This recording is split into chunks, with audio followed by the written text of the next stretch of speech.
So now that we know how to work in the round and also doing the slip stitch with chain 1 in changing colors of our project, we'll talk about the advantages and disadvantages of these methods. Okay guys, so if you will see the difference, so this is the one with the slip stitch first before starting a new round. So if you can see here, the change of color is smooth, okay? Unlike with the continuous round, wherein you will see where you change the color here, okay? So when I'm doing amigurumis, actually I do the slip stitch, the one with the slip stitch.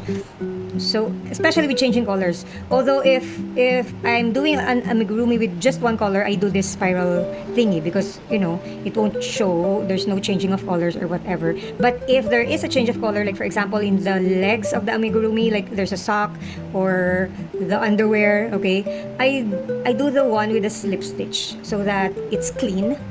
See, you won't see where you change the colors. The only disadvantage of the one with the slip stitch is that, let me see, let me show you, okay? You will have this mark here. This is the one with the slip stitch, okay? This is the one stitched in the round, the spiral, the spiral way of doing the crochet. So you won't see any connection here, no marks or anything. It's really clean, so that's an advantage if you're not gonna change colors, okay? You'll just do the round, okay, this one. But if you change colors, it's better to do the one with the slip stitch, okay? Although you will have this like ridge here, like a rib or a spine. So this is the only disadvantage on doing the one with the slip stitch, but you will have a cleaner transition with the colors. When I'm doing amigurumis, I prefer doing the slip stitch with changing colors.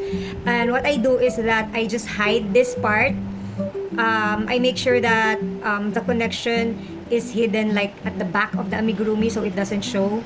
Okay, so that's the tip I'm gonna tell you guys. Like if you're gonna do the one with the slip stitch and you will have this ridge here, make sure that this ridge will be covered by something, okay, so that it wouldn't show, or at least it's gonna be at the back of your amigurumi so it doesn't show all the time, okay?